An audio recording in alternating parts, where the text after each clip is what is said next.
தம் தேவனாகிய கர்த்தர் நல்லவர், அவர் கிருபை என்றும் உள்ளது. திருவசனமாகிய ஞானப்பால் எனும் இந்த வேத பாட வகுப்பிற்கு உங்களை இயேசு கிறிஸ்துவின் நாமத்தினாலே வருக வருக என்று வரவேற்கிறேன். இன்றைய வேத பாடம் மார்க்கு எழுதின சுவிசேஷம் அதிகாரம் 9 பார்க்க போகிறோம். இந்த அதிகாரம் 9 ஏற்கனவே நாம் பார்த்த சில நிகழ்வுகள் வருகிறது. அதில் இருக்கும் சில நிகழ்வுகளில் இன்னும் கொஞ்சம் ஆழமாக பார்க்கணும்னு ஒரு சகோதரி கேட்டுக்கொண்டதால அது இன்னும் கொஞ்சம் ஆழமாக பார்ப்போம். மருதுவமலை வருகிறது.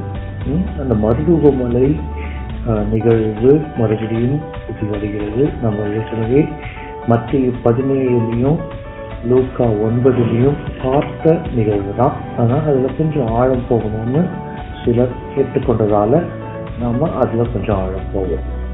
அப்புறம் இயேசு ஒரு சந்திரரோகி, பூமியும் செவிடுமான ஆவி பிடித்த ஒரு சந்திரரோகியை அவனை தீயிலும் நீரிலும் அலைக்கழித்த அவனை சாக தூண்டிய அந்த ஆவியை சொல்கிறார். அது வருது. இதுவும் ஏற்கனவே நம்ம மத்திய 17 லூக்கா 9 பார்த்த நிகழ்வு தான். மீண்டும் இயேசு அடுத்த நிகழ்வு மீண்டும் இயேசு தன்னுடைய மரணத்தை குறித்து பேசுகிறார். இதுவும் முன்னாடியே நம்ம பார்த்தது தான். அப்புறம் சீஷர்களுக்குள் யார் பெரியவர் எனும் வாக்குவாதம் வந்தது. இதுவும் நம்ம முன்னாடியே பார்த்தது தான். ஸோ இந்த அப்புறம் யோவான் இயேசு கிட்டக்க நம்ம இடத்துல ராதமாட்டம் வந்துட்டு மறுப்புறம் செய்யறத பார்த்தோம், விசுவாச விரட்டுறதை பார்த்தோம் அப்படின்னு சொல்லிட்டு இதுவும் ஏற்கனவே லூக்கா 9 வந்ததுதான். அது நம்ம பார்ப்போம். ஏன்னா அது மட்டும் கொஞ்சம் டீட்டெயில்டாக போகலாம். மற்ற 18 படிச்சது நம்ம கொஞ்சம் டீட்டெயில்டாக நம்ம இன்னைக்கு பார்க்கலாம். சரி, மருதுவமலையில் ஒரு சகோதரி கேட்டிருந்தாங்க. அதுக்காக உங்களுக்காக கொஞ்சம் ஆழம் போகலாம். ஏன் மோசே, ஏன் எலியா என்பதில் இன்னும் கொஞ்சம் தெளிவு வேணும்னா அப்படின்னு கேட்டிருந்தாங்க. அருமையான கேள்வி அது. அந்த அருமையான கேள்விக்கு கேள்விகள் கேட்டால் உங்களுக்கு பதில் கிடைக்கும் என்பதை நீங்கள் உணர்வதற்காக இப்போ நாம் அதை பற்றி டிஸ்கஸ் பண்ண போகிறோம். டிஸ்கஸ் பண்ணிட்டு உங்களுக்கு இதுக்கு மேலே கேள்விகள் இருந்தது அப்படின்னா நீங்கள் you are welcome to ask me the questions. பழைய ஏற்பாட்டு காலத்தில் நம்ம பார்த்தோம் அப்படின்னா திரியேக தேவனை தரிசித்த ஆட்களில் மோசேவும் எலியாவும் தரிசித்தார்கள் என்று நாம் பார்க்கிறோம். எப்படி அப்படின்னா ஒரே மலையில் ஒரே பர்வதத்தில் எலியா போய் இருந்தார். அந்த ஒரே பர்வதமும் சீனாய் பர்வதமும் ரெண்டும் ஒன்று தான். ஒரேபுன்றது வந்துட்டு அந்த சம்மிட் பேர்.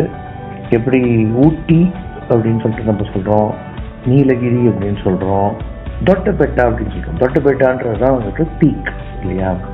அதே போல் ஓரேப் என்பது அந்த சம்மிட் பேர், சீனாய் என்பது அந்த மலையின் பெயர், மலைத்தொடரின் பெயர் என்பதை நாம் அறிந்து கொள்ள வேண்டும்.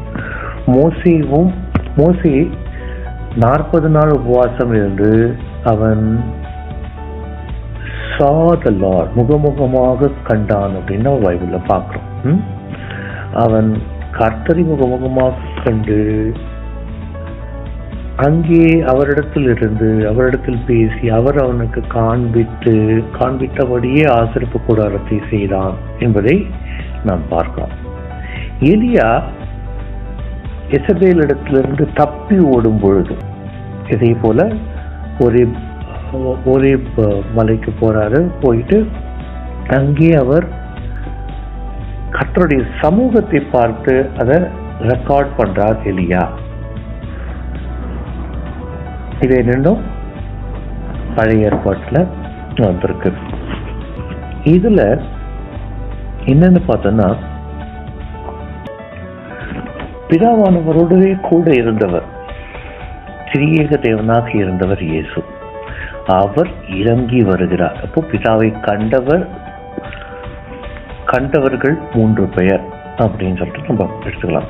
பிதாவோடு இருந்த திருத்துவத்தில் ஒருவராகிய திரியேகத்தில் ஒருவராகிய இயேசு இறங்கி வருகிறார் என்பதை நாம் உணர்ந்து கொள்ள வேண்டும்.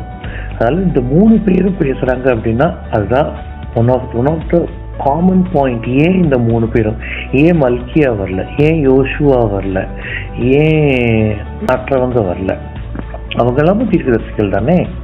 ஏன் ஏசாயா வரல, ஏன் எரேமியா வரல? இயேசுவை எரேமியா உயிர்த்தெழுந்தார் என்றும் சொன்னார்கள் தானே. ஏன் அவங்கெல்லாம் மறுரூப மலையில வரல அப்படிங்கிறதுக்கான ஒரு ஒன் ஆஃப் த ரீசன்ஸ் இவர்கள் பிதாவை கண்டவர்கள் என்பது. அடுத்த பாயிண்ட் என்னன்னு பார்த்தோம்னா, கொஞ்ச நாள் முன்னாடி தான் யோவான் ஸ்நானகன் சிரச்சேதம் செய்யப்பட்டான் அப்படின்றத நம்ம 5 அப்பம் 2 மீன் நிகழ்வுல மத்தேயு 14 வர நிகழ்வுல நம்ம பார்த்தோம். சிரச்சேதம் பண்ணப்பட்டார் யோவான் ஸ்நானகன். இந்த யோவான் ஸ்நானகனுக்கான முன்னெழுந்தாட்டமாக இருந்தவர்கள் மோசேயும் எலியாவும். யோசுவாவும் எலீஷாவும் இயேசுவுக்கு முன்னெழுந்தாட்டமாக இருந்தவர்கள். இந்த யோவான் ஸ்நானகனுடைய முன்னெழுந்தாட்டமாக இருந்தவர்கள் அவர்கள் என்பதால் டிஸ்கசிங் ஹிஸ் டெத். இவருக்கு என்ன நடக்கும்? யோவான் ஸ்நானகனுக்கு சிரச்சேதம் நடந்தது ஒரு ஆச்சரியமாக, ஒரு சர்ப்ரைஸாக இயேசுக்கு இருந்தது, ஷாக்கிங்காக இருந்ததுன்றதை நம்ம முன்னாடியே பார்த்தோம். அப்போ இயேசுவிற்கு என்ன நடக்க போகுதுன்றதை முன்னறிவிக்க வேண்டும் என்பதற்காக இவர்கள் வந்தார் என்பதை நாம் பார்க்கிறோம். ஏன்னா அவர்கள் அதை பற்றி தான் பேசுகிறார்கள் என்று ஒன் ஆஃப் த காஸ்பல்ஸ்ல குறிப்பிடப்பட்டிருக்கு. அதனால அவர் படப்போகும் பாடை குறித்து பேசினார்கள் அப்படின்னு தெளிவாக இருக்கு. ஒரு முன்னறிவிப்பு இயேசுவுக்கு கொடுக்கிறதுக்கு சிலுவை மரணம் என்னும் கொடூர மரணத்தின் முன்னறிவிப்பை இயேசுவிற்கு கொடுப்பதற்காக என்று நாம் எடுத்துக்கொள்ளலாம். அப்புறம் பிதாவுடைய ராஜ்யத்தில் நீதிமான்கள் சூரியனை போல பிரகாசிப்பார்கள் அப்படின்னு ஒரு ரொம்ப அருமையான ஒரு வசனம் பழைய ஏற்பாட்டுல இருக்கு. வசனத்தின் ஆதாரத்தை கொண்டு நான் இப்ப பேச போறேன். அதுதான் வந்துட்டு நான் இப்போ கனெக்ட் பண்ண போறேன். இயேசு இந்த உலகத்துல மாம்சமாகத்தானே இருந்தார். அதுல எதுவும் சந்தேகம் இல்லை இல்லையா? இயேசு மாம்சமாக இருந்தார். ஆனா மோசேயும் எலியாவும் மறுரூபப்பட்டு மகிமைப்பட்டிருந்தாங்க. ஏன்னா அவர்கள் பரதீசுல இருந்தாங்க இல்லையா? மோசே வந்து மேல் பாதாளத்துல இருந்தாரு அப்படின்னு சில பேர் சொல்லுவாங்க. சரி, எதுவாக இருந்தாலும் அவர்கள் ஆவியாக இருந்தார்கள். அவர்கள் மறுரூபப்பட்டாங்க. எலியா மாம்சத்தோடு போனாலும் மறுரூபப்பட்டான் அப்படிங்கிறது தான் வந்துட்டு உண்மை. மாம்சத்தோட இதுல பரலோகத்துல பரதீசிலையோ பரலோகத்திலையோ இருக்குதுன்றது ஆகாத காரியம். அதனால நாம எடுத்துக்கொள்ளப்பட போகும்போதும் மறுரூபப்படுவோம் அப்படின்னு வந்து கிளியராக. அப்போ எலியா மறுரூபப்பட்டு இருக்கிறான். மறுரூபப்பட்டு இவர்கள் பேசும்போது இயேசுவனுடைய வஸ்திரம் மறுரூபப்பட்டது. அவரும் மறுரூபப்பட்டார். வஸ்திரம் உறைந்த மழையை போல பூமியில எந்த வண்ணாலும் வெளுக்கக்கூடாத வெள்ளையாய் பிரகாசித்தது. இப்போ பாருங்க, இந்த மறுரூபப்படுதல் க்ளோரி ஆஃப் செயின்ட்ஸ் அப்படின்னு சொல்லுவோம். அசுத்தவான்களுக்கு கர்த்தர் கொடுக்கிற மகிமையை இது காண்பிக்கிறது என்றும் நாம் சொல்லலாம். இயேசுவிற்கும் அந்த மகிமை இருந்தது. அவரால் மறுரூபப்பட முடியும். அவர் பிதாவோடு பேசிய, பிதாவோடு ஜெபம் செய்தார் என்று சொல்லும் போதுதான் பிதாவானவர் செய்ய குமாரன் காண்கிறதுவோ அதே அன்றி தாமாக வேறொன்றையும் செய்ய மாட்டார் என்பதை நாம் யோவான் 5:19 கத்துக்கிறோம் இல்லையா? அவர் பிதாவானவர் செய்ய காண்பிக்கும் போது ஒரு முறையும் அவர் மறுரூபப்படுகிறார். நம்ம எபிரேயர்ல ரொம்ப அழகா ஒரு ரெக்கார்டு இருக்கு. என்னன்னா, மோசேயின் ஊழியம் செய்தாம அந்த ஊழியம் மகிமையானதாக இருந்ததால் அவனுடைய முகத்தை பார்க்க ஒட்டாது இருந்தார்கள், அதனால அவன் முக்காடு போட்டுக்கிட்டான் அப்படின்னு ஒரு பதிவு வருது. அப்படிப்பட்ட சாவுக்கு ஏதுவான ஊழியத்தை செய்கிறவனுக்கே அப்படிப்பட்ட மகிமை இருந்தது என்றால் ஜீவனுக்கு எதுவான ஆவிக்குரிய ஊழியத்தை செய்ய நமக்கு எப்படிப்பட்ட மகிமை இருக்கணும் அப்படின்னு சொல்லிட்டு ஒரு கொஸ்டின் கேட்கிறார். அந்த ஜீவனுக்கு எதுவான மகிமை எப்படி இருக்கணும் ஒரு சாம்பிள் தான் இந்த மருவமலையில நாம பார்க்கிறது. இதுல நம்ம தெளிவா தெரிஞ்சுக்கிறோம். அடுத்த டாபிக் போகலாம். சந்திரரோகி. இதுதான் சந்திரரோகி, அந்த சிறு பிள்ளை, அந்த boy with the deaf and mute spirit, evil spirit. அவனை வந்துட்டு கர்த்தர் செய்யற போது கர்த்தர் குணமாக்கும் பொழுது பார்த்தோம் அப்படின்னா 21ஆம் வசனம் பாருங்க. அவர் அவனுடைய தகப்பனை நோக்கி, இது இவனுக்கு உண்டாகி எவ்வளவு காலமாயிற்று என்று கேட்டார். அதற்கு அவன், சிறுவயது முதற்கொண்டே உண்டாயிருக்கிறது. இவனை கொல்லும்படிக்கு அது அநேகம் தரம் தீயிலும் தண்ணீரிலும் தள்ளிற்று. நீர் ஏதாகிலும் செய்யக்கூடுமானால் எங்கள் மேல் மனதிறங்கி எங்களுக்கு உதவி செய்ய வேண்டும் என்றான். ஏதாவது செய்யுங்கப்பா, எதை தின்றால் பித்தம் தெளியும்ன்ற நிலையில இருந்திருக்கிறாங்க. இயேசு அவனை நோக்கி, நீ விசுவாசிக்க கூடுமானால் ஆகும், விசுவாசிக்கிறவனுக்கு எல்லாம் கூடும் என்றார். இந்த சத்தியம் மார்க்ல மட்டும்தான் தெரிஞ்ச பதிவாகி இருக்கு. விசுவாசிக்கிறவனுக்கு எல்லாம் கூடும். விசுவாசிக்க வேண்டும். நம் வாழ்க்கையில் விசுவாசம் என்பது எவ்வளவு முக்கியமாக இருக்கிறது என்று பாருங்க. அதுக்கு அந்த தகப்பன் சொல்றது பாருங்க, ரொம்ப அருமையாக இருக்கும். விசுவாசிக்கிறேன் ஆண்டவரே, என் அவிசுவாசம் நீங்கும்படி உதவி செய்யும் என்று கண்ணீரோட சத்தமிட்டு சொன்னான்.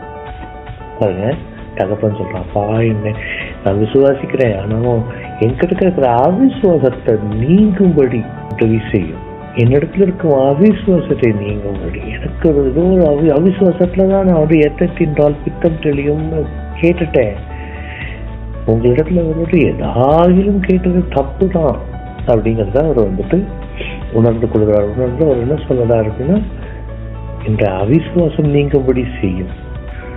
ஜனங்கள் கூட்டமாய் ஓடி வருகிறது இயேசு கண்டு அந்த அசுத்தாவியை நோக்கி, பூமியும் செவிடுமான ஆவியை இவனை விட்டு புறப்பட்டு போ, இனி இவனுக்குள் போகாதே என்று நான் உனக்கு கட்டளையிடுகிறேன் என்று அதட்டினார்.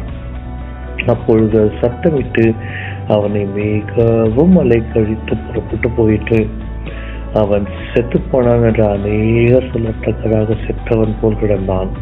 இயேசு அவன் கையை பிடித்து அவனை தூக்கினார். உடனே அவன் எழுந்திருந்தான். இதுல வர்ற ஆழம் என்ன அப்படின்னா, அவிசுவாசத்தை நீங்கும்படி நாம் கர்த்தரிடத்தில் ஜெபித்தால் அவர் அவிசுவாசத்தை நீங்கும்படி செய்வார். அற்புதங்கள் நடக்கும். நம்முடைய வாழ்விலும் அற்புதங்கள் நடக்கும் என்பதற்கான அருமையான ஒரு பாயிண்ட் இதுல வருது. அடுத்தது நம்ம இதுல பார்க்க போறது 42ஆம் வசனத்திலிருந்து பார்க்கணும். என்னிடத்தில் விசுவாசமாயிருக்கிற இந்த சிறியரில் ஒருவனுக்கு இடரல் உண்டாக்குகிறவன் எவனோ அவனுடைய கழுத்தில் இயந்திர கல்லை கட்டி சமுத்திரத்தில் அவனை தள்ளி போடுகிறது அவனுக்கு நலமாயிருக்கும். இது ரொம்ப முக்கியம். கர்த்தருடைய பிள்ளைகளுக்கு இடரல் உண்டாக்குகிறவர்களுக்கு இது நியமிக்கப்பட்டிருக்கிறது என்பதை நாம் அறிந்து கொள்ள வேண்டும். உன் கை உனக்கு இடரல் உண்டாக்கினால் அதை தரித்து போடு. 2 கையுடையவனாய் அவியாத அக்னியுள்ள நரகத்தில். இது யாருக்கு சொல்றாரு அப்படின்னு பார்த்தோம். கிறிஸ்தவர்களுக்கு சொல்றாரு, சீஷர்களுக்கு சொல்றாரு, விசுவாசிகளுக்கு சொல்றாரு. நரகத்துல புழு சாகாமலும் அக்னி அவியாமலும் இருக்கும் என்பதை ரொம்ப கிளியரா சொல்றார். நரகத்தில் பிரவேசிப்பதை பார்க்கலாம், ஜீவனுக்குள் பிரவேசிப்பது நலம். ஒற்றை கண்ணனாகவோ இல்ல சப்பானியாகவோ ஒற்றை கண்ணனாகவோ. இதுக்கு என்ன அர்த்தம்னு பாத்தீங்கன்னா, உடனே இடரல் உண்டாக்குனா கண்ணை புடுங்கி போடு அப்படின்னு சொல்லிட்டு சிலர் சொல்றாங்க. அதை மேற்கொள்ளுங்கள்.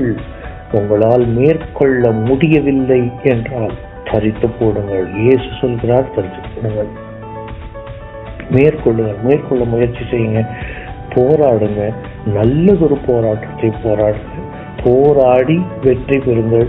உங்களால் மேற்கொள்ள முடியவில்லை என்றால் கர்த்தர் உங்களுக்கு சொல்லுகிறது இதுதான், நீங்க ஜீவனை அடைய வேண்டும் என்று ஜீவ அப்பமாகிய இயேசு சொன்னது.